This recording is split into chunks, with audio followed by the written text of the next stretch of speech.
There's a very warm feeling in the room, and it's such a nice feeling in this room that it's a pity that I should say something, because that feeling is because you're here. You can very much tell. I know this room very, very well. So there's some sort of emotion for you to be here, and maybe I can explain a little bit why that emotion might be there, but it will not be very good, because actually anyway emotion's not very easily explained. And I do so on behalf of Carol Becker, the Dean of the School of the Arts, and this is a joint invitation to Chantal Mouffe on behalf of art and architecture, and maybe already in this double invitation is the beginning of the kind of conversation that we will have tonight, or sometimes anyway there are speakers for which more than one person should invite them, since the very nature of their work is to sort of refuse single invitation, single answer, single anything, actually. Officially, a professor of political theory at the University of Westminster in London,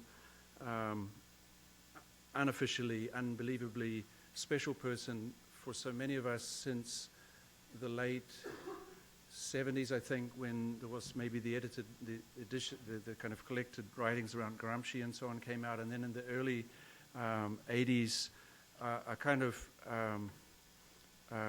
shockingly clear set of arguments about radical democracy that have continued to evolve through the decades.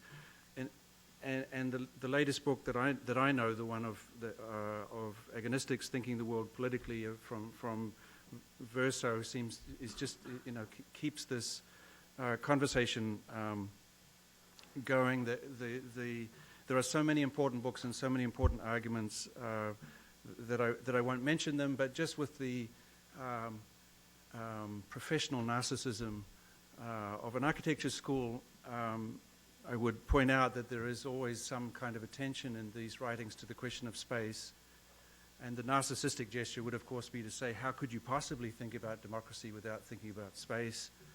So if this is an extremely important thinker about democracy, there are lessons for us here, which is why I think the room is feeling so warm. I think particularly of the essay of 2007, Artistic Activism and Agonistic Spaces, which really asks a very, very direct question about whether it's possible for art to play a critical role in a society, a capitalist society, that has so efficiently absorbed art into its very mechanism. And the response is extremely complex and important, and I would say optimistic. But optimistic only if you accept a completely different understanding of what space is, and therefore democracy, and so on, and a kind of to understand almost a kind of ethos of permanent antagonism. So I say no more than this, but just to say, maybe the book of last year has some connection back to that essay, and certainly is the very beginning of a very long story that would have to be told as to why it's just a very, very nice thing that you're with us here. And we welcome you tonight again, just in the hope that we can trick you to come back. But Chantal Mouffe.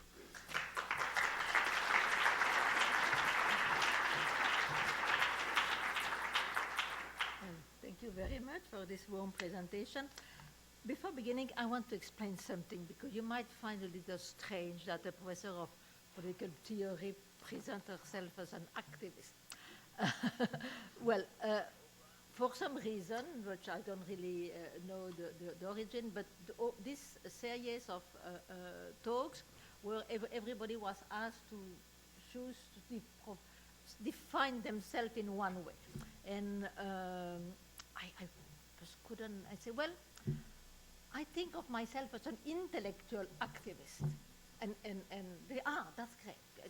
But then they told me, well, the problem is that this is a bit too long for our presentation. So we won't be able to put intellectual activists. Can we just put activists? And I mean, if, of course, I couldn't say just put intellectual, because that would have been. So I said, okay, let's activist. But of course, I want you to know that, I consider myself as an intellectual activist. So it is through my work and my books and my intervention that I think that it's important.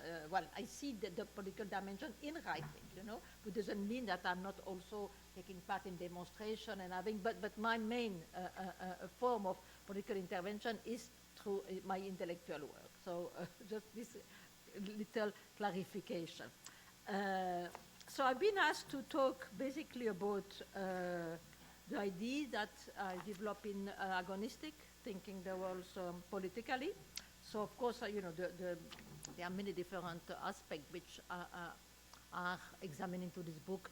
I can't speak to all of them, so I've just chosen a few of them. And basically, I'm going to speak about, put into contrast what I think at the moment are the two main views of radical politics, and then later on I will develop some reflection about artistic practices and also some reflection about the recent protest movement. So the year in which the hegemony of neoliberalism was almost unchallenged has fortunately come to a close. Excuse me, I'm going to take some water. Sorry? Closer to the mic. Okay. Let me. Is it better like that? Yeah. Yeah, okay, good, fine. So, I repeat again, the years in which the hegemony of neoliberalism was almost unchallenged and fortunately come to a close. Jointly with the multiplication of protest movements, we are witnessing a renewed interest for a type of radical politics able to bring about an alternative to the current neoliberal order. So that I think is definitively, it seems, and I don't know, I was just asking, about New York. I think that you got a new mayor, which is a sign of this change of mood. So it is quite interesting to see, and in fact I was asking already what has he done, what he's going to do, so maybe it's a bit early, but it is an expression of this change, definitively. But there is no agreement when it comes to envisaging the modalities and the objective of this radical politics that people want to see. What kind of strategy should be implemented? How to deal with existing institutions? I think that's a very important question. And in this presentation, I'm going to discuss two different proposals. The first, which is very influential among social movements, promote a strategy of exodus, strategy of withdrawal from institution in order to build something completely new, outside existing institution.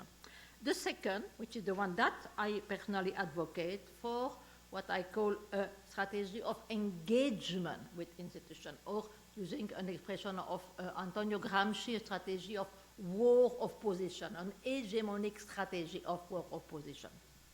So I'm going to begin by sketching very briefly those two alternatives. The model of radical politics of exodus, of course, is the one which has been put forward by Michael Hardt and Antonio Negri in the three books that they wrote together, Empire, Multitude, and Commonwealth.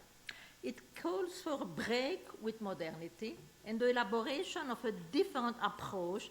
They first call this approach postmodern, but now they prefer to designate it as altermodern. In their view, such a break with modernity is required because of the crucial transformation undergone by our societies in the last decade of the 20th century. Those transformations, which they present as a consequence of globalization and of the transition from Fordism to post-Fordism, are linked to the transformation of the capitalist mode of production, in which the role of the industrial factory labor has been reduced and priority given to communicative, cooperative, and affective labor. In the post-modernization of the global economy, the creation of wealth tends towards biopolitical production.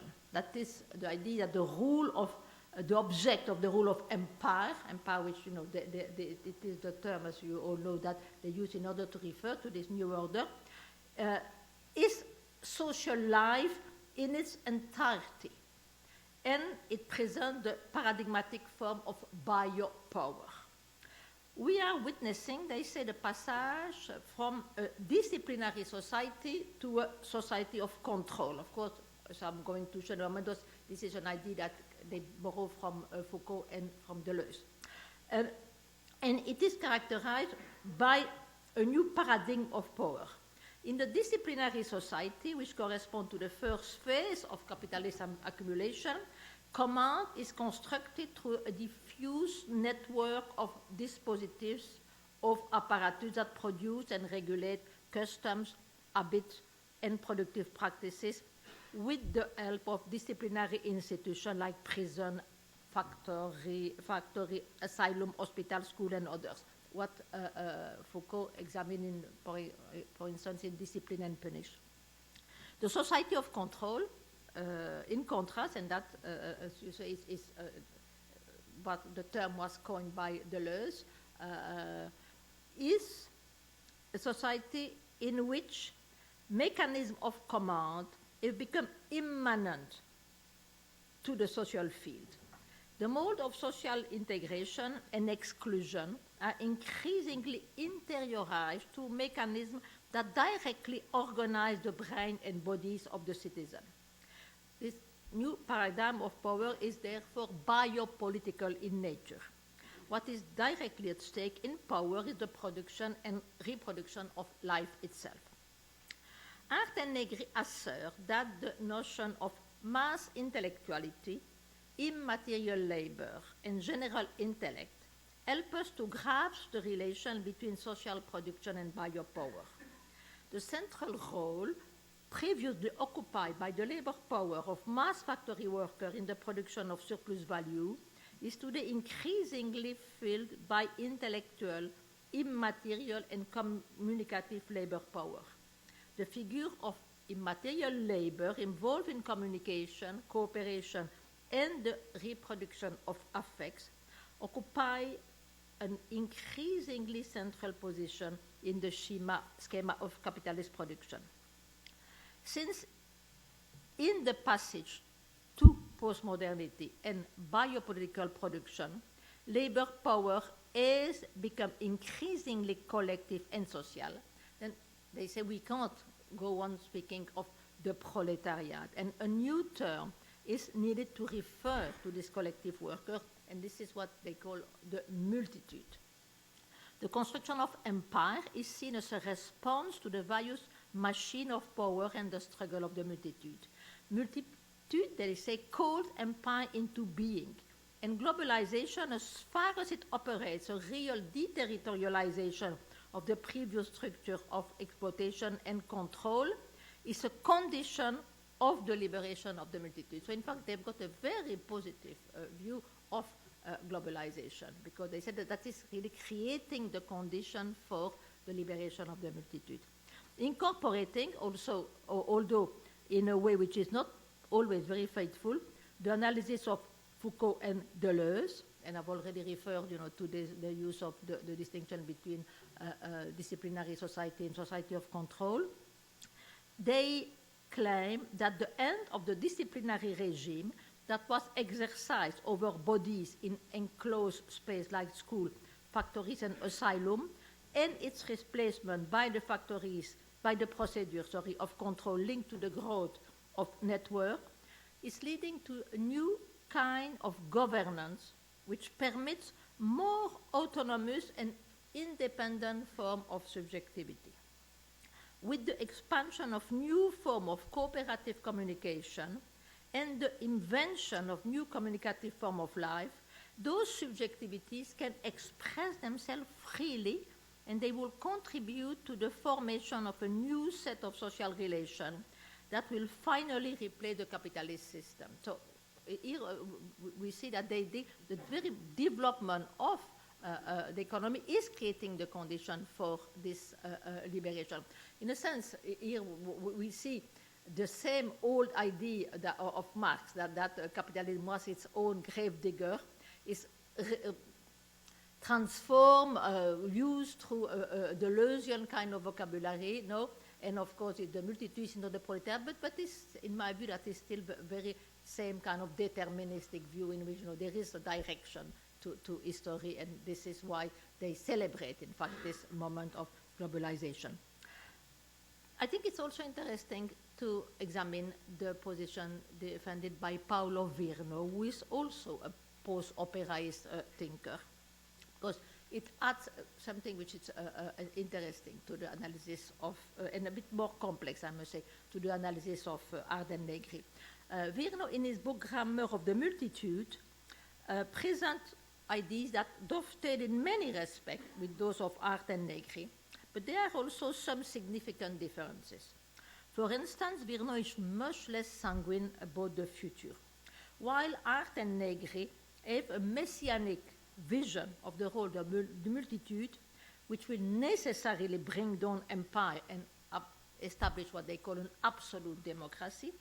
Virno sees current development as an ambivalent phenomenon, and he acknowledges the new form of subjection and precarization which are typical of the post-Fordist stage. It is true, he says, that people are not as passive as before, but it is because they have now become active actors of their own precarization. So instead of seeing the generalization of immaterial labor as a type of spontaneous communism, like Hardt and Negri, Virno tends to see post-Fordism as a manifestation of what he called the communism of capital. And he notes that today capitalistic initiatives orchestrate for their own benefit precisely those material and cultural conditions which could, in other conditions, have opened the way for a potential communist future. Virno, like Hardt and Negri, claim that the democracy of the multitude cannot be conceived anymore in terms of sovereign authority that is representative of the people. You know, they are very critical of the idea of the people, and this is why they want to insist we need to use the term multitude. And this is why they also affirm that new forms of democracy which are non-representative are needed. And this is where I think the influence is strong and, in my view, very problematic about on those new protest movements. In the view of Virno, but also Hardt and Negri, the democracy of the multitude expresses itself in an ensemble of acting minorities which never aspire to transform themselves into a majority and develop a power that refuses to become government. Its mode of being is acting in concert, and while tending to dismantle the supreme power, it is not inclined to become state in its turn. Regarding the form of political action better suited to the liberation of the multitude, yeah, that's another point we're noting. They say one should not speak of emancipation because that's still, you know, the old model, but liberation. So regarding to the form of action better suited to this liberation, there is in fact no fundamental difference between Virno and Hardt and Negri because they all advocate desertion and exodus as a strategy. It is through desertion, through the evacuation of the places of power, that they think that battles against empire might be won. So desertion and exodus are for them a powerful form of class struggle against imperial postmodernity. So it's clear that radical politics, according to such an approach, is envisaged in terms of what I call a withdrawal from existing institutions, so as to foster the self-organization of the multitude. Such a strategy is justified by the claim that under the new post-Fordist form of production, characterized by the centrality of the immaterial labor, capitalists are not necessary anymore in order to organize the production. They become some kind of parasite, but simply they are not necessary. They simply appropriate the value produced by the general intellect without playing any positive role. So this is why they can perfectly, they will disappear. We don't really have to displace, to dislodge them from where they are. They will disappear. Well, this is, of course, a strategy which is very, very different from the one that I want to advocate. Because to this strategy of withdrawal, I want to oppose a different conception of radical politics. Radical politics envisages in terms of engagement with institutions with the aim of bringing about a different hegemony. I concord with the previous writer on the need to take account of the crucial transformation in the mode of regulation of capitalism brought about by the transition from Fordism to post-Fordism. So on that point, I agree with them. And I also think it's very important not to see those transformations as a mere consequence of technological progresses, because there are some views like, the industrial society that believe that what is happened is simply due to the transformation of technology, that they don't see any political, aspect in that. So I think that's also something which I agree with them. However, I consider that this transition, the political character of this transition, is better apprehended within the framework of the theory of hegemony. Many factors have contributed to this transition, and it is necessary, I think, to recognize their complex articulation. My problem with operaist or post-operaist views is that they tend to see the transition from Fordism to post-Fordism as if it was driven by one single logic. Now, for them, what they see as the logic is that worker resistance to the process of exploitation forced the capitalists to reorganize the process of production and to move to post-Fordism with its centrality of immaterial labor. For them, capitalism can only be reactive, and they refuse to accept the creative role played by capital and labor. So what they deny, in fact, is the role played in this transition by the hegemonic struggle. And I think that this is definitively something which is important. If we want to examine the complexity of this transition, we need to understand, what was the role of capital, the way they were able to, take advantage of the circumstances. And I think that to envisage the transition from Fordism to post-Fordism in terms of an hegemonic struggle, that means abandoning the view that one single logic, worker struggle, is at work in the evolution of the work process. I mean, of course, it's an important element, but it's also necessary to acknowledge the proactive role played by capital in this transition. And in order to understand this role, I have found very interesting insight in the work of Luc Boltanski and Yves Chapello, particularly in their book, The New Spirit of Capitalism. Boltanski and Chapello brings to light the way in which capitalists managed to use the demand for autonomy of the new movement that developed in the 60s, harnessing in the development of the post-Fordist network economy and transforming them into new form of control. What they call, and that I think was not a good idea because it led to many, many misunderstandings, but artistic critique, to refer in fact to the aesthetic strategies of the counterculture, that is the search for authenticity, the ideal of self-management, the anti-hierarchical exigency. So this is what I call artistic critique. But it has been understood by some people as saying it's the artists who are responsible for this. It's not the artists. And some people, they say, well, but it's not only artists. Well, of course, I think they should have found another word because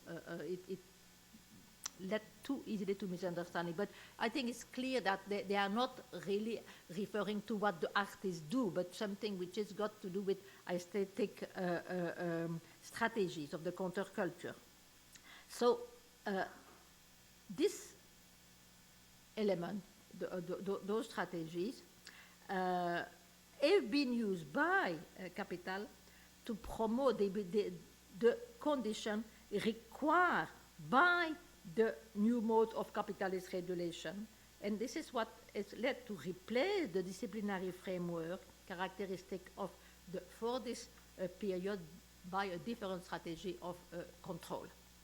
From my point of view, what is important in the approach, I mean, I'm not saying here that I agree with all the points that Boltanski and Chapello do in the New Spirit of Capitalism, but this is the element which I think is quite interesting. And from my point of view, what's important in this approach is that it shows how a crucial aspect of the transition from Fordism to post-Fordism consists in a process of discursive rearticulation of existing discourses and practices. And this is why it allows us to visualize this transition in terms of an hegemonic intervention. To be sure, Boltanski and Chapello never used this vocabulary, but their analysis is a clear example of what Gramsci called hegemony through neutralization, or sometimes he used the term passive revolution, to refer to a situation where demands which challenge the hegemonic order are recuperated by the existing system, satisfying them in a way that neutralizes their subversive potential. In fact, it's clearly a strategy of what the situationists call détournement. It's a total détournement of the critique of the counterculture in order to use them to reinforce, against them themselves, in order to reinforce the power of those that were challenged by those critiques. And of course, this is what Gramsci called a passive revolution, or hegemony through neutralization of the subversive potential of the attack. When this transition from Fordism to post-Fordism is apprehended, in such a framework, I think that we can understand it as a hegemonic move by capital to re-establish its leading role and to restore its legitimacy, which had been seriously challenged in the late 1960s and the early 1970s. And when we understand this as a move by capital, then I think we will be better able to envisage how to challenge the current neoliberal order. What is needed is a counter-hegemonic offensive, and this will require a set of intervention in a variety of fields aiming at disarticulating this existing hegemony so as to establish a more progressive configuration of power. This is, of course, a very complex process that cannot merely consist in separating the different elements whose discursive articulation constitute the nodal points of the current hegemony. The second moment, the moment of rearticulation, is crucial.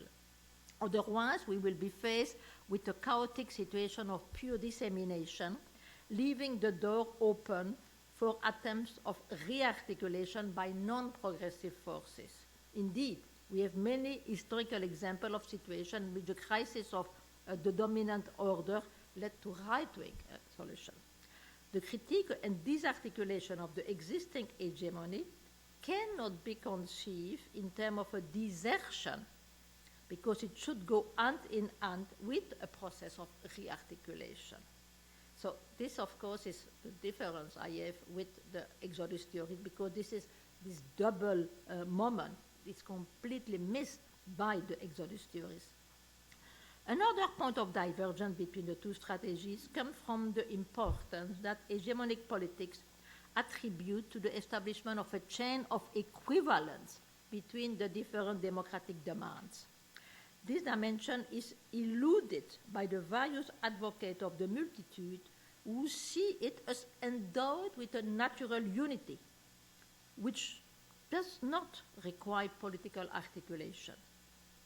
However, it is clear that the multiplicity of demands that exist today do not necessarily converge, and in fact, in many cases, they can be in conflict with each other.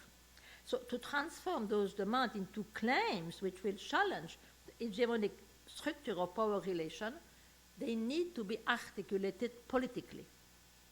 So what's at stake is the creation of a common will, a we. And this requires, and this is of course a point that I've developed in all my previous books, the determination of a day. You know, there is my point is that political identities are always constructed in terms of we-they. They are always collective identities constructed in terms of we-they. So in order to construct this progressive common will, we need to determine a day. And this day it has to be conceived in terms of the nodal point of power that needs to be targeted and transformed in order to create the condition for a new hegemony. And this is what Gramsci called a war of position. And this war of position is to be launched in a multiplicity of sides. And this requires establishing a synergy between a plurality of actors, social movement, parties, trade unions. So engaging with the institution to transform them, but of course, you know, not only engaging with the institution, it's a very complex strategy. So what is at stake is not any withering away of the state or of the variety of institutions through which pluralism is organized. But thanks to a combination of parliamentary, extra-parliamentary, and social movement struggle, what is at stake is a profound transformation of those institutions so as to make them a vehicle for the expression of the manifold of democratic demands, which will extend the principle of equality to many more social relations, you know, to as many social relations as possible. This is how radical politics is envisaged by the hegemonic approach, and such a project requires an agonistic engagement with institutions. So this is, you know, clearly the two strategies. And now let's try, on the basis of that, to examine what the recent protest movement, because it is precisely because of the way I envisage radical politics that despite having, of course, a lot of sympathy for the recent form of protest, like Indignados in Spain or the various forms of Occupy, I'm concerned about the type of anti-institutional strategy that they have adopted. And it is often inspired by the Exodus model. To be sure, those movements are very diverse, and not all of them are influenced by those theories. But they share a total rejection of representative democracy. Moreover, they also believe in the possibility for social movement on their own to bring about a new type of society where a so-called real democracy could exist without need for the state or other form of political institution. Well, I'm afraid that without any institutional relay, they will not be able to bring about any significant changes in the structure of power. And their justified expression of rejection of the neoliberal order risk to be soon forgotten. There is a tendency among those who celebrate the recent protests to homogenize them and to present them as the expression of the power of the multitude.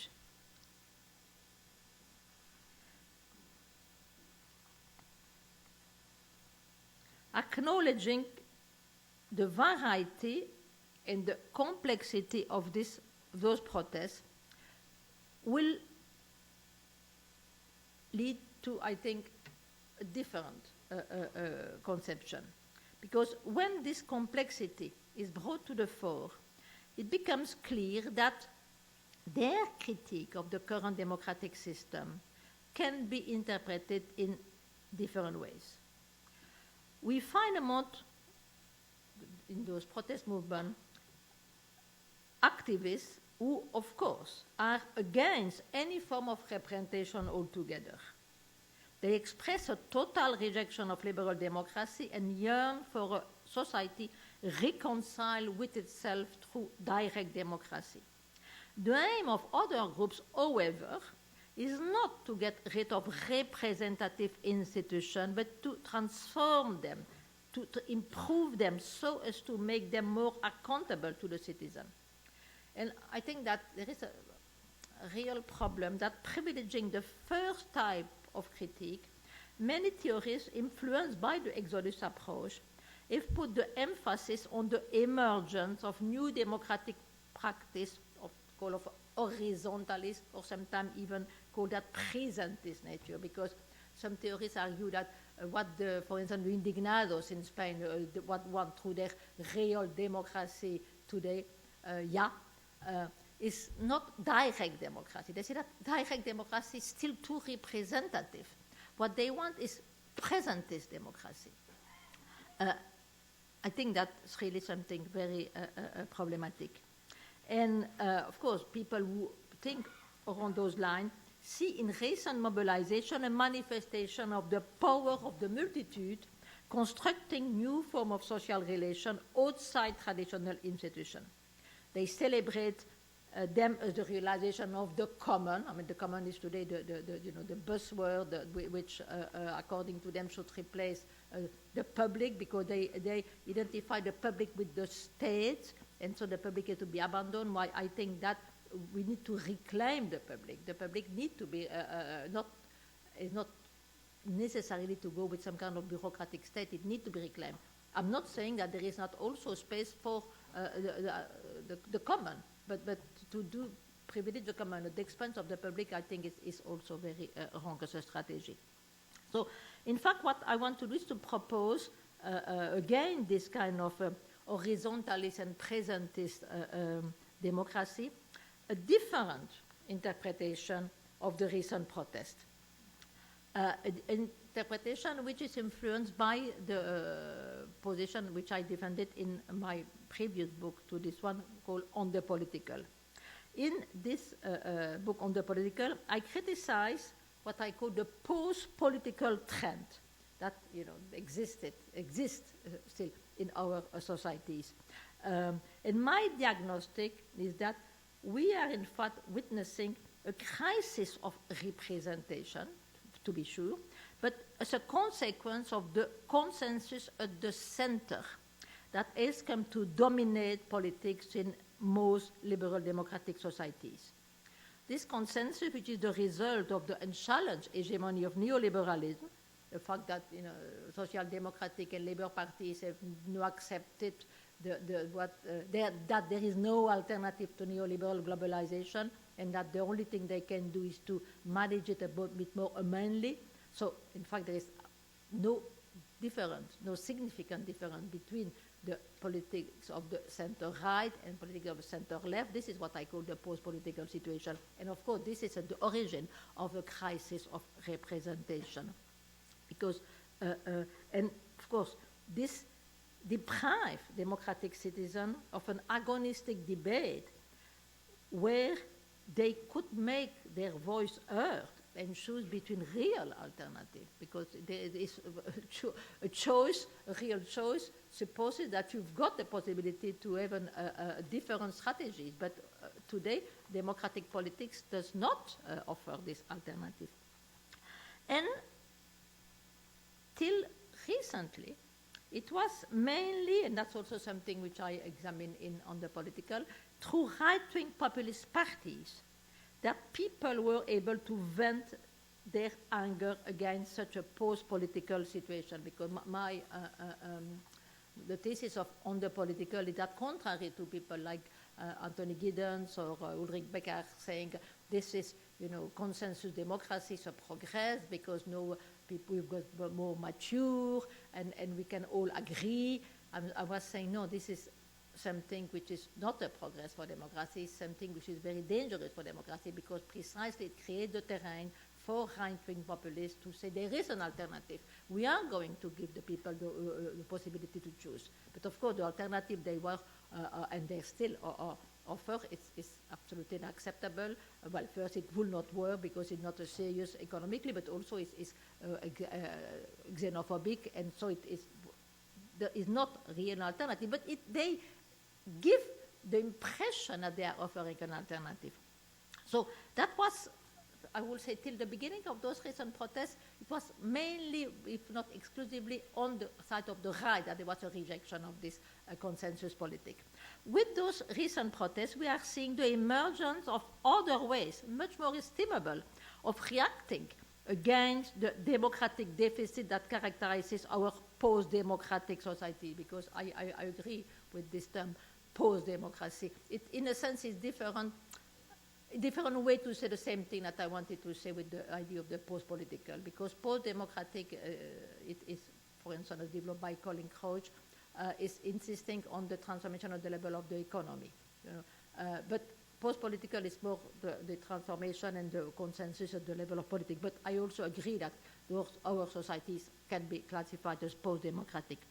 But in both cases, what different type of protest, but what is at stake is a profound disaffection with the current order.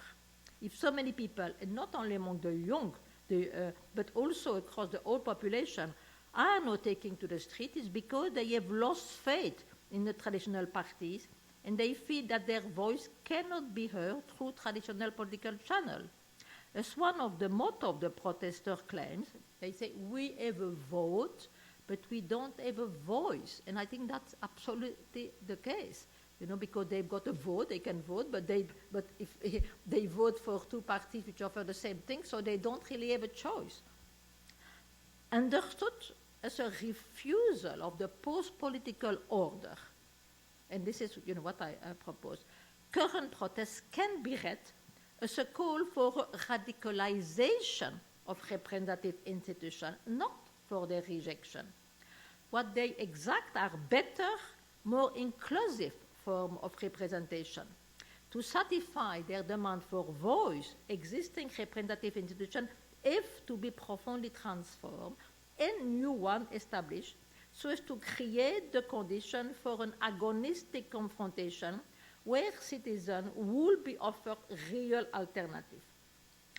Such a confrontation requires the emergence of a genuine left. That is, a left able to offer an alternative to the social liberal consensus dominant in the center-left parties.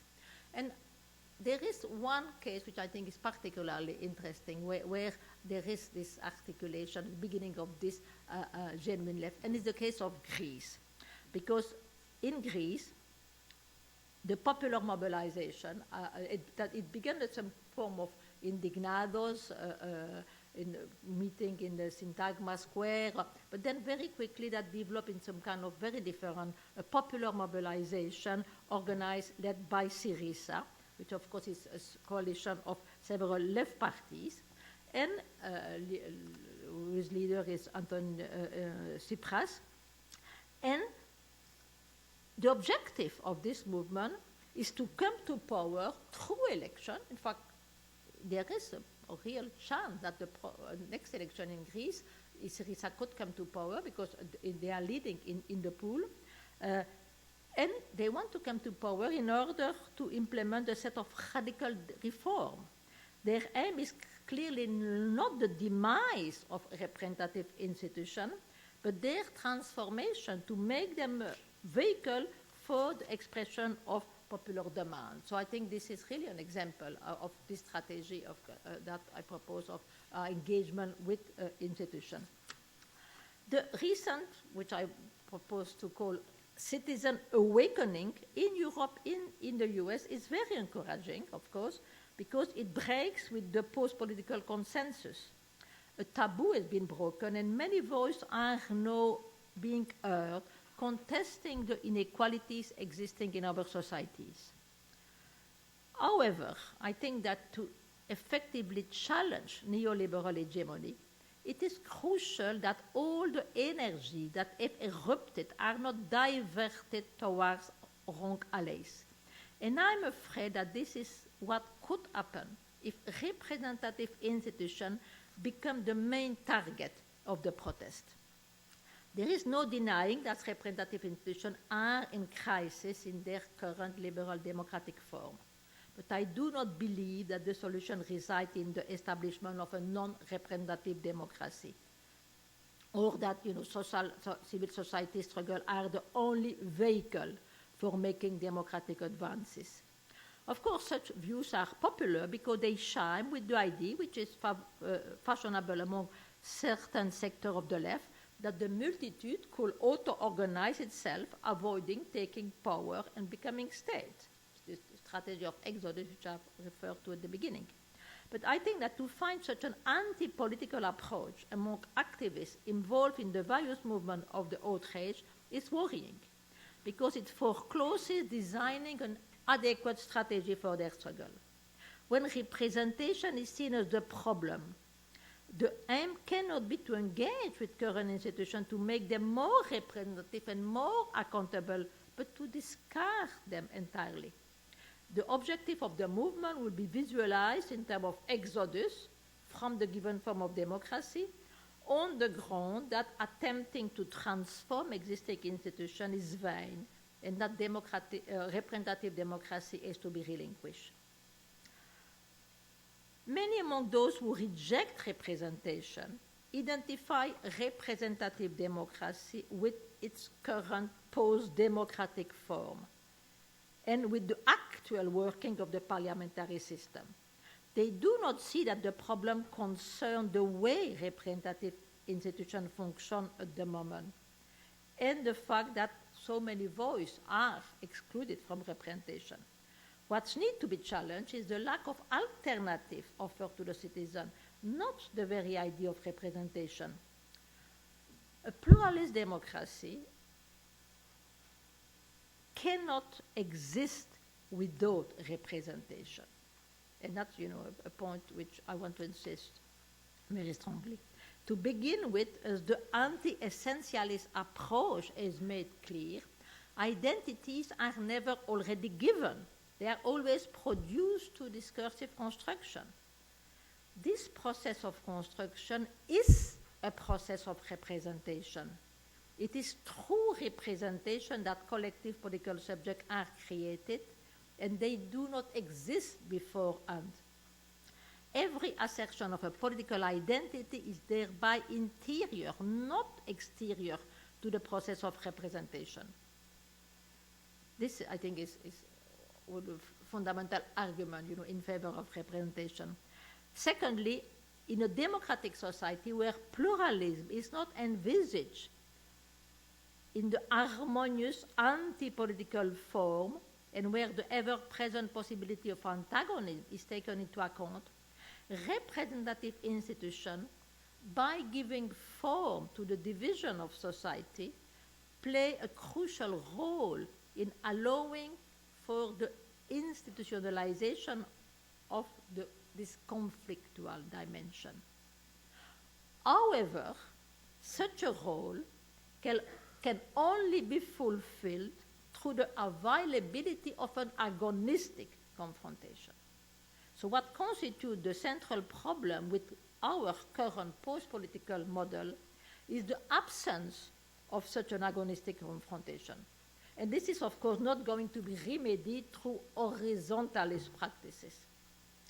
The call for democracy that is now being voiced in a variety of quarters can only produce lasting effects if the actors involved in those movements, instead of implementing a strategy of withdrawal, accept becoming part of a progressive collective will, engage in a war of position whose objective is to radicalize democratic institutions and to establish a new hegemony. So the last point I will want to make is what can be the role of artistic and cultural practices in the creation of this collective will in this counter-hegemonic struggle. The importance of the hegemonic approach regarding artistic practices and their relation to politics is that by highlighting the fact that the hegemonic confrontation is not limited to the traditional political institution, and that it also takes place in a multiplicity of places where hegemony is constructed. So this hegemonic approach brings to light the political centrality of what is sometimes called, civil society. This is where, as Antonio Gramsci has argued, a particular conception of the world is established, and a specific understanding of reality is defined.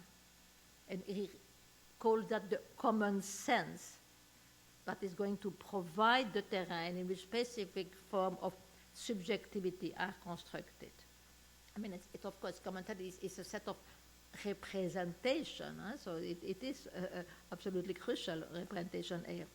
And Gramsci repeatedly emphasized the centrality of cultural and artistic practices in the formation and diffusion of the common sense, underlying the decisive role played by those practices in the reproduction, in the constitution, the reproduction or the challenging of a given hegemony. When it is seen as the result of a discursive articulation, the common sense appears, of course, something that can be transformed through counter-hegemonic intervention. And I think that this is where cultural and artistic practices can play a crucial role. According to the agonistic approach, critical art is an art that is going to form a dissensus. It is constituted by a manifold of artistic practices whose objective should be the transformation of political identities by the creation of new practices and language game that will mobilize affect in a way that allows for the disarticulation of the framework in which the current form of identification are taking place, so as to allow for other forms of identification to emerge. And it's also a very important terrain in order to provide different form of representation, to construct a different common sense. Critical artistic practices should contribute to the development of agonistic public spaces where the dominant hegemony will be questioned by giving a voice to all those who are silenced with the framework of the existing hegemony, and by creating some different view of what the world could be. Acknowledging the political dimension of critical artistic intervention in an agonistic way supposes challenging the idea that to be political means to offer a radical critique requiring a total break with the existing state of affairs in order to create something absolutely new from scratch. It is this idea which sustains the view that it is not possible anymore for art to play a critical role because no critical gesture can escape recuperation. A similar mistake is made by those who believe that radicality means transgression and that the more transgressive practices are the more radical. Because in fact, neoliberalism thrives on transgression. They recuperate it very, very quickly. They love that. And of course, since they see that this transgression is recuperated, then they conclude again that it is impossible for artistic practices to play a critical role, but it's because they envisage this critical role in the wrong way. The theorists influenced by the Exodus approach do, of course, not share this pessimistic view that nothing is possible, everything is recuperated. However, such an approach, the Exodus one, implies that critical artistic practices can only have efficacy when they take place outside cultural institutions. To imagine, for instance, that museum could provide a site for critical political intervention is, according to them, to be blind to the manifold of forces, economic and political, which make their very existence possible. And here again, the strategy then is to ignore those institutions to occupy other spaces outside the institutional field. Well, such a perspective is, in my view, profoundly mistaken and clearly disempowering, because it impedes us to recognize the multiplicity of avenues that are open for political engagement. To believe that existing institutions cannot become the terrain of contestation is to ignore the tension that always exists within a given configuration of forces and the possibility of acting for subverting their form of articulation. Envisage a counter-hegemonic intervention. Critical artistic practices can contribute to the creation of a multiplicity of sites where the dominant hegemony is going to be questioned. In my view, those who work in the field of art and culture belong to the category of what Gramsci called organic intellectual. So I think that today artists cannot pretend anymore to constitute an avant-garde offering a radical critique. But it is not a reason to proclaim that their political role is ended, and that because I think they have a very important role to play in the hegemonic struggle. By constructing new practices and new subjectivities, new representation, then they can help subverting the existing configuration of power. And in fact, this has always been their role, and it is only the modernist illusion of the privileged position of the artist that it made us believe otherwise. Once this illusion is abandoned, jointly with the revolutionary concept of politics that accompany this conception, I think we can properly envisage the critical role that artistic and cultural practices can play today in the counter-hegemonic struggle against neoliberalism. Thank you.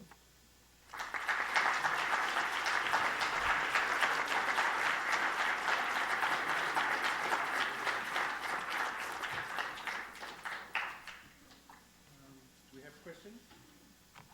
Yeah, sure. Let's wait for the microphone.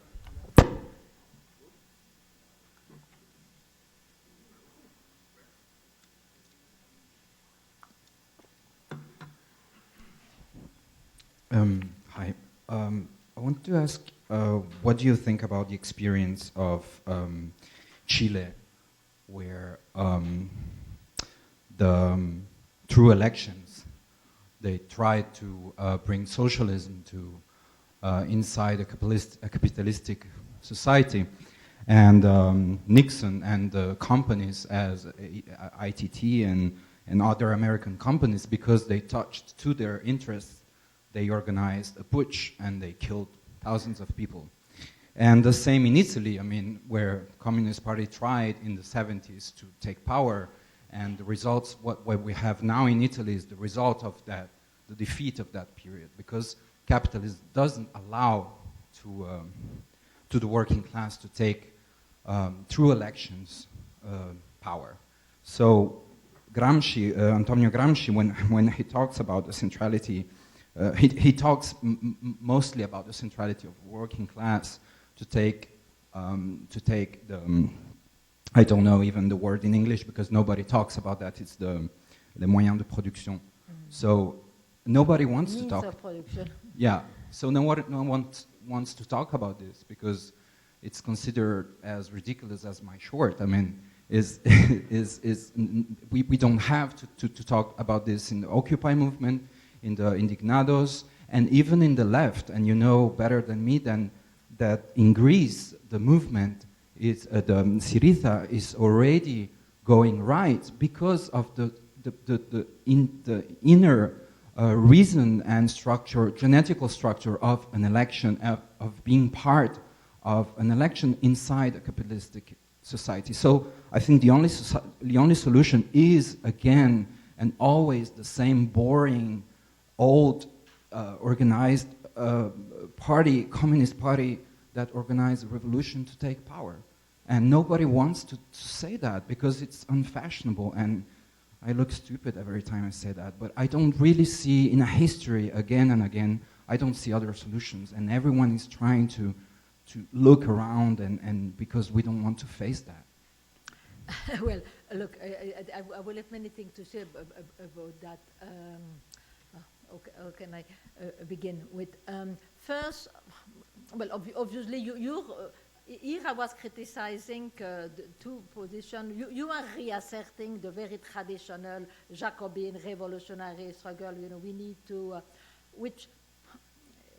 where is that work so far? Because you are telling me that look at Chile, look at that.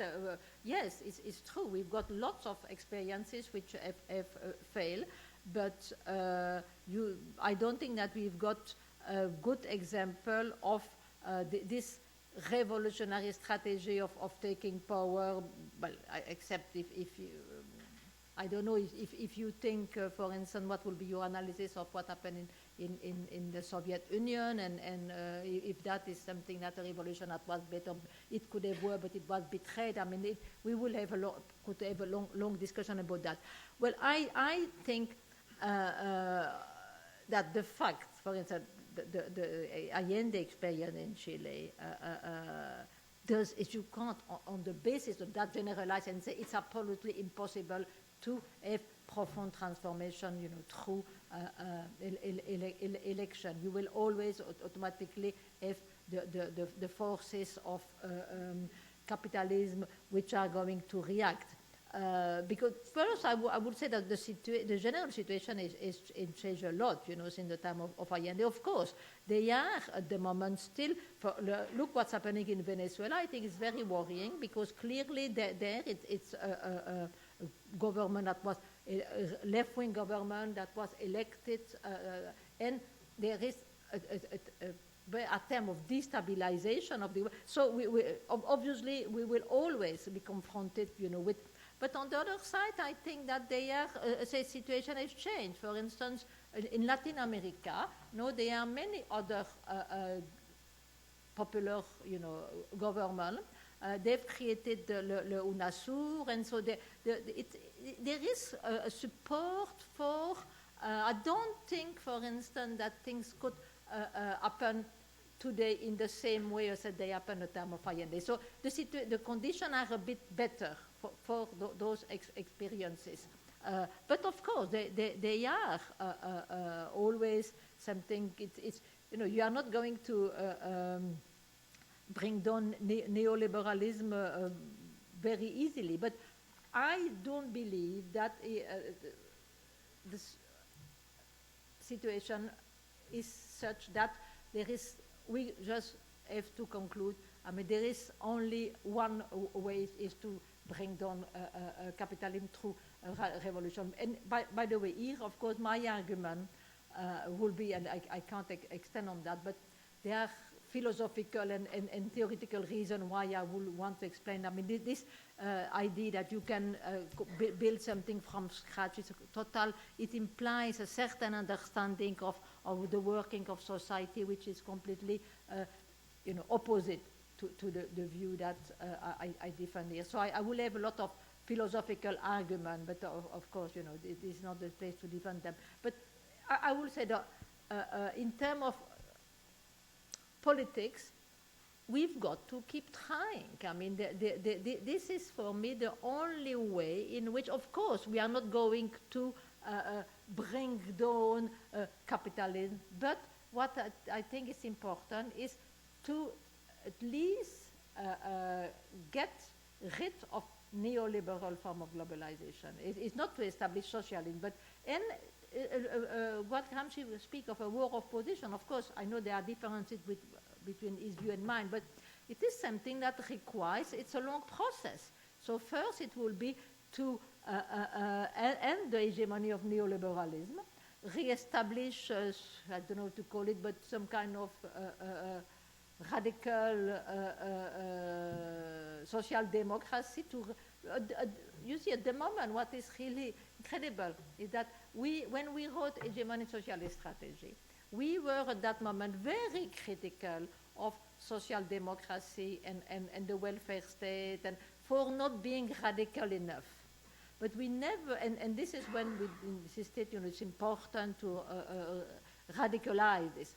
We never imagined, and no, many other people, of course, would never imagine at that point that all those things which had been won, all the social rights of the welfare state could be dismantled. So today, we are in the situation in which we've got to fight to defend a series of things that we were criticizing for not being radical enough before the hegemony of neoliberalism. So the situation, of course, is a difficult situation. But I think it's absolutely important to defend those reclaim.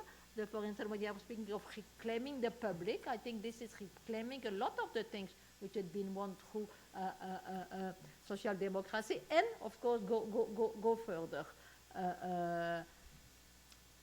At this point, obviously, I can't. It's not a question of giving you proof.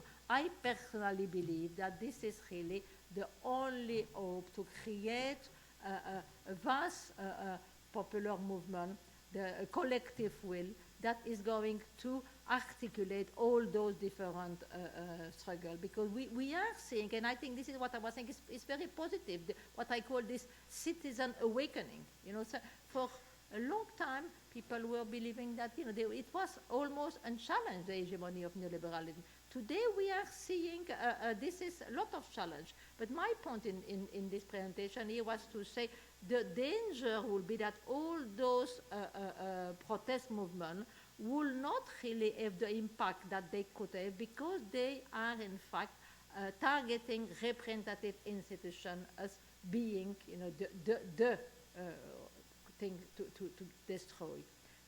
They are, in fact, they are not proposing your strategy either. They are not saying we should have a revolution. You know, they are more proposing the strategy of the exodus. And I think at the moment, really, the two alternatives which are really more likely, more influential, are either the strategy of exodus or the idea that we need an hegemonic strategy.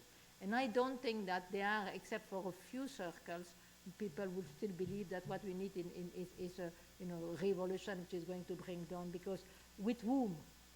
I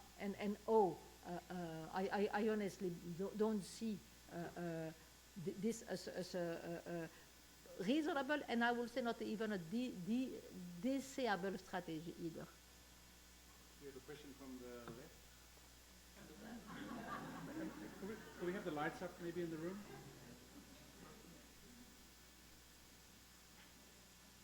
Yeah, up in the back. Yeah, that's much nicer. I like to see people. Hello. I would like to ask a theoretical question that I've been thinking about for quite a while. And that is how one to understand the status of the theory of discourse analysis and hegemony within the frame of explanation provided by the theory of discourse analysis and hegemony. Is it to be understood as a political rearticulation in itself, which is, how to say that, if the theory of hegemony became hegemonic, would that be desirable, that we became aware that what is naturalized now, the current state of affairs, the current power relations, is a construct or is a process? Sorry, can you reformulate this, because I only don't understand what is the question. Really. I'll try to reformulate it then. How am I to understand the theory of the discourse analysis within the theoretical framework of discourse analysis? What is that? And is it desirable that the theory of discourse analysis become hegemonic, acquires hegemony? It makes no sense, this question. No one. Well, unfortunately, I don't think that the theory of discourse analysis has become hegemonic. I wish it was the case, but I don't see it at all as being hegemonic. But would that be a desirable goal from your point of view? That was the question, I think. Well,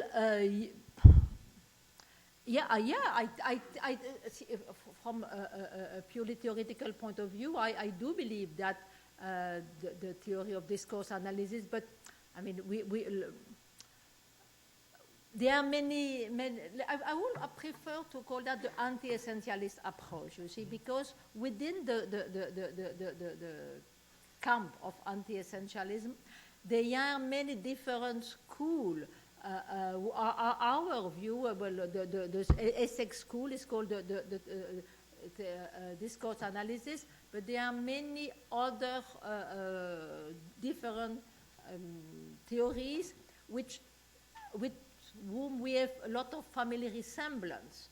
And I think that, and I personally think that, but of course you might be impressed, that the most interesting theories today share this anti-essentialist approach, and the fact that we don't have a reality there, you know, that reality is always discursively constructed. Of course, there are also differences between, for instance, you know, what Bruno Latour called compositionism. It shares the basic idea that there is no reality there. For him, that's the modernist idea that he wants to criticize, you know. But there are, of course, also differences because, for instance, he will not give the same role to hegemony that we give. But it is within a general terrain of anti-essentialism. And there, I definitively believe it's very important that this anti-essentialist approach develop and become the one which is most important in social science, because I think that it is much more adequate. In fact, if you've seen where it comes from, you know, the most important current of the 20th century share this, because, for instance, we've got this in the construction of Derrida, we've got that in American pragmatism, we've got that also in Gadamer. I mean, this is the idea that reality is all not given, but always constructed in some way. This is in fact shared by the most important and interesting philosophical school that they developed in the 20th century. So I think that definitively it is, in my view, the way forward, and I do hope that, you know, there are all those people who still believe that there is a reality there which is given will soon be convinced that this is not the whole. So in that sense, I could say yes, I would like the anti-essentialist approach to become hegemonic in the social science. Some questions over the back.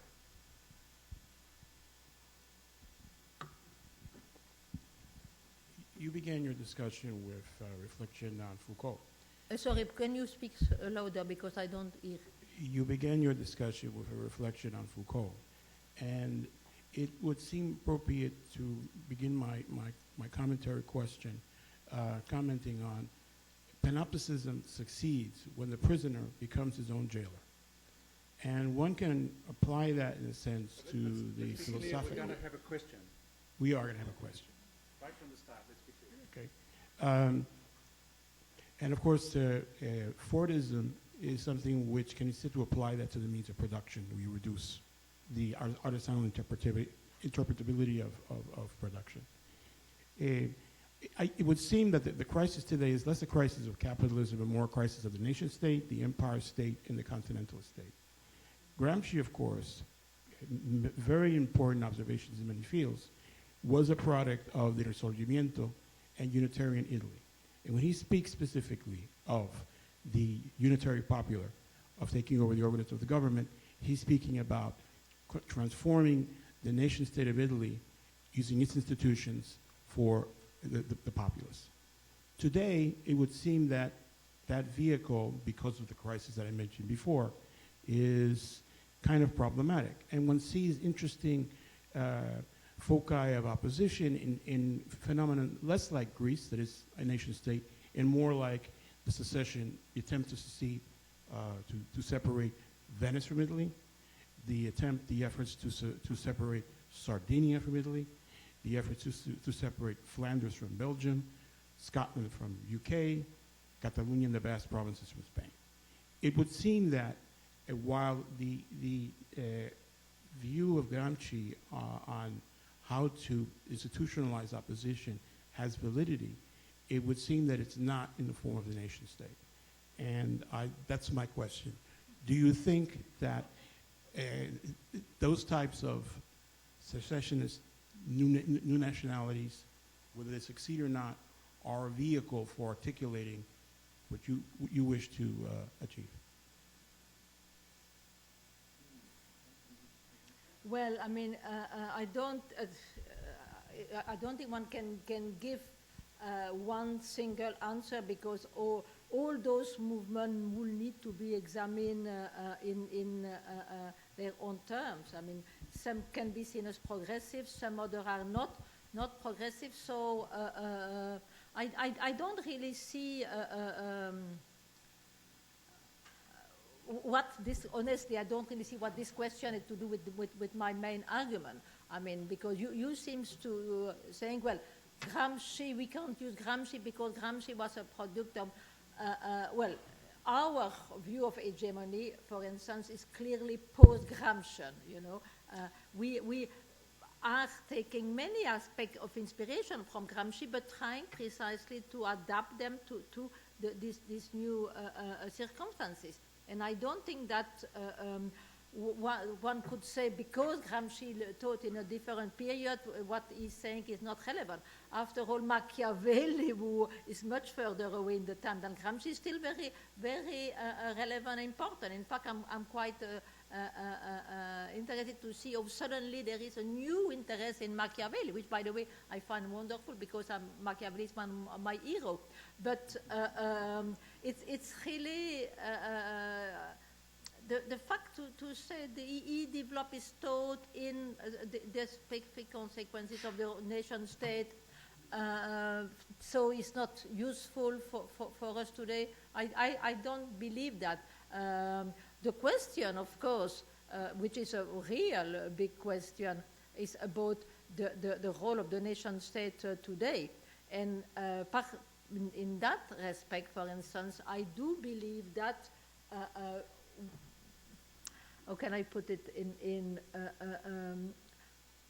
I certainly against this idea of deterritorialization and of the Negrian art, and the fact that today the nation state, and we need only to think global, you know, because I think that it's very important. For instance, national form of identification, that's an aspect which I've been always interested, because I'm trying to think about, in Agonistic there is a chapter called Towards, I think that Agonistic conception of Europe. And of course there I'm engaging with the fact, you know, should we think of Europe as post-national, the Habermasian way, or shall we think of Europe in terms of what I propose, borrowing a term from which has been coined by some theorists, form of democracy, not a democracy, but democracy. What is going to recognize the specificity of different nations, and for that matter also region. You know, so I'm not wanting to. I think there are many different levels that are important. In some cases is the regional, other cases is the national, but there is also, for instance, the level of Europe. So I don't think one can give just one. This is the. For me, there is a multiplicity of levels, and it is important to fight at all those levels and to try to articulate them, because to believe that we can develop some kind of post-national identity and that everybody in Europe is going to abandon their national form of identification in order to identify with Europe, I think is completely illusory.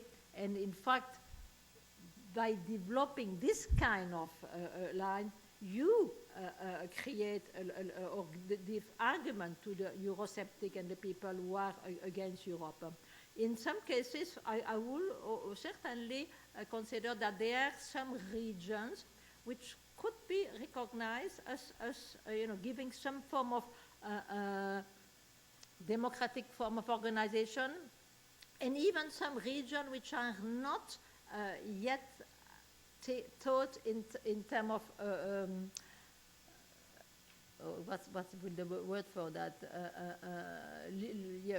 Unities. For instance, I quote in this article the view of the Italian philosopher Massimo Cacciari, which I find really interesting, because Cacciari proposed what he called a federalism from the bottom for Europe, instead of the federalism from the top.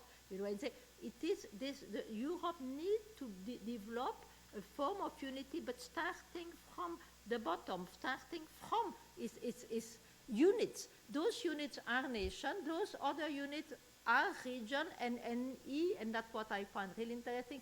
They are even regions which are not formally organized as regions, which could be given some form of democratic institution. For instance, the region between the border between France and Spain, of course, they've got a common culture, or the border between France and Italy, or the border between Austria and Italy. So those are regions which there are a lot of things in common among those people, and we might in fact consider that in Europe, or envisage as a democracy, those could organize themselves and have their own democratic institutions. So there is a multiplicity of levels, and I don't think that one should say a priori if secession, because the interesting thing, of course, is that both Catalonia and Scotland want to secede from their main country, but they want to remain in the European Union.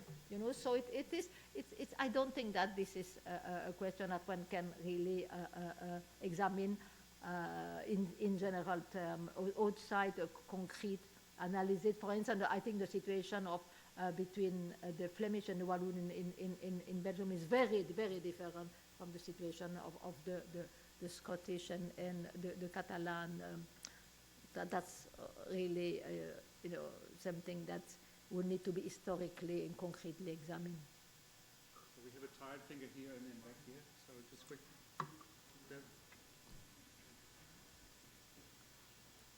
So towards the end of your talk, you were very positive about the possibility that works of art of various kinds could make a creative contribution to counter-hegemonic practice. Could you give us a range of examples of works that you have in mind that led you to that view? Well, it's a bit embarrassing because he's present here, but in the Agonistic, I give as an example of what I think, you know, an artist with really organic intellectual in the Gramscian sense is the work of Alfredo Jarre, and I discussed some of the work of Alfredo Jarre and showed that really somebody who is engaging. He works at very different level within institution, outside institution, in the public domain, and is somebody who is envisaging precisely this intervention in an agonistic way. Christoph Wodischko also, for instance, is somebody who envisages his intervention in an agonistic way. I mean, I'm not going to give, you know, more example here, but I think that they are clearly artists who see the political role in an agonistic way.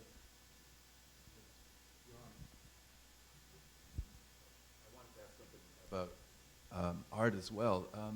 You are proposing the idea that we need to construct new identities and new practices, but to what extent, and to replace the old identities or the identities that are hegemonic and that are existent, but to what extent might there be an in-between position of, say, working with the existing identities and practices and even publics, and perhaps attempting to swerve them a little bit, to transform them, as opposed to completely constructing something new? In other words, do you believe there's a middle ground still within artistic practice, if you want, to work with the existing codes, shifting those codes in directions that could be considered to be progressive or democratic in your terms. Well, yeah, no, definitively, and in fact, maybe I express myself, not clearly enough, because when I speak of creating new identities, I'm not saying identities. It's transforming existing identities to make them different. So it's and because the strategy of war of position, if you think of that, for instance, when I speak of disarticulation, rearticulation, it is definitively working on something which exists. I don't think that it's a question of saying we're discarding an identity and then replacing it by another one. I think that of course, the objective is to create a new form of identity, but it is by intervening in transforming the identity that exists. You need to precisely what as you say, use existing code, transforming them. Well, I believe very much in the strategy of détournement. I think for me this is really something which is very important, and it works, because it is acting on what exists and give them a different twist. So it's not, in fact, my whole point is that we should not envisage anything as creating from scratch. It's always working on an existing material, on existing terrain, and engage with that terrain in order to. That's what a counter-hegemonic intervention is about, exactly. Intervening in order to transform, disarticulate, rearticulate, but the interior, not trying to create something completely new from scratch. So the last question. So in what sense are you saying anything that Edvard Bernstein didn't say 100 years ago? What? That's your question? Yeah.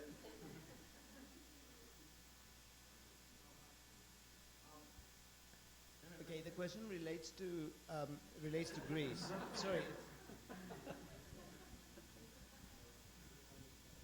Sorry about that. Okay. The question relates to Greece, and actually the more general question has to do with the power of the media, which you didn't mention. I mean, in Greece what we saw is an apparatus that is very, very structured and very much created what you could call a propaganda machine. I mean, the elections are very, very interesting to follow that way. And Syriza found itself against a series of media that were working in the same way that you described, but on the opposite direction. Does this, I wanted a comment on that. So they worked also on the basis of articulations, disarticulations, and rearticulations. So the enemy is also working with that machinery. That's what I'm trying to say. And create systems of propaganda that perhaps make what you very well analyzed more difficult than it seems for people, for artists, for movements, for political parties as well. Well, I don't think I see things as easy at all. I hope I didn't give you this impression because I think that it is a very complex struggle, and of course I see it basically as some kind of little it's a guerrilla, for instance, there is an example which I like to give because I think that is really, for me, an example of how I see this strategy of action-reaction. You remember that, obviously, one of the points that is usually presented as the way in which art and artistic practices is completely recuperated is, for instance, the way in which it's advertising. Advertising there are a lot of aesthetic strategies that are used, and by the way, that is definitively, of course, something which is very specific and of post-Fordism. You know, Foucault speaks of the control of the soul, you know, and that is definitively something which is important. Advertising is something which is creating a certain form of subjectivities that are, you know, important for the consumer society and for the reproduction of this type of capitalism. And this is also one of the reasons why I think that the cultural terrain has become so crucial today, because the cultural terrain is the center of capitalist reproduction. You know, they've been able to utilize that in order to develop their strategies. So no, we need really to fight back at that level.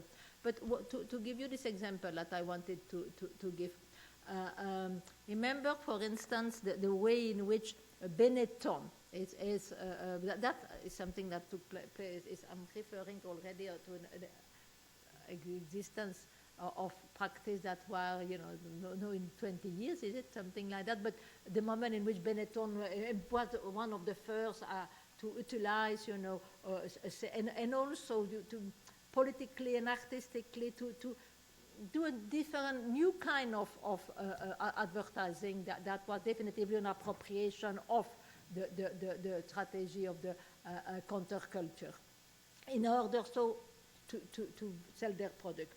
But then there is always the way in which one can fight back. And the example that I find really interesting is the example of the Grand Fury Collective. I suppose certainly people among you here remember when they on the buses they made this campaign.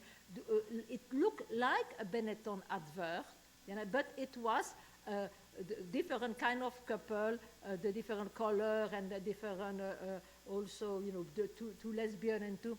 And if I remember, they say. What was it? Did they say?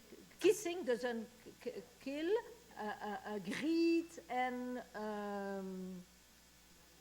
money does, you know. So it was to use the Benetton uses the thing in order to sell this project, and the Grand Fury. It was a détournement of the things of the Benetton in order to have a political radical message. So there is all, and of course, you know, they are always to fight back, but this is what I call the guerrilla. We can always reutilize or transform things which have been appropriated by capitalists. So, and that's what the war position is about, you know. It's you fight and they fight back, and then there is, of course, never a guarantee that this is going to work. But I think that what's important is to realize that this is an important terrain and that it can have effect. We should not say, nothing to do because everything we are going to do is going to be recuperated. Yeah, they do recuperate, but then we recuperate back, you know. And through this, something changes.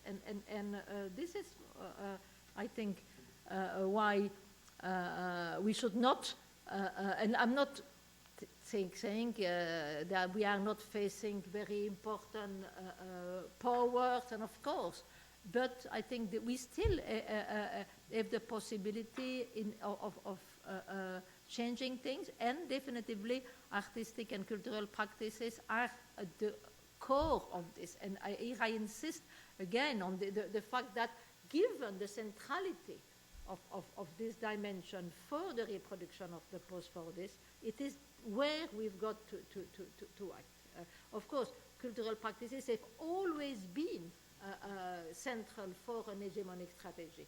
And of course, this, for instance, exactly is where one can see, for Gramsci, of course, he taught in a different ways. But no, he insisted on the importance of the cultural practices in a moment which was basically a Fordist moment. And in fact, today, in the post-Fordist, this is even more relevant than at the time of Gramsci. So I think it's a great, I love the fact that the lecture kind of ended with art, and so did the questions. And about 3/4 of these people would stay until about 2 o'clock in the morning. so they are seriously deranged people, and we should let them go. But it was a special evening, and I think actually there were many more Christians in the room. For some reason, the men did the asking, but an amazing woman gave the answers, and it was really a privilege, really a privilege. Thank you.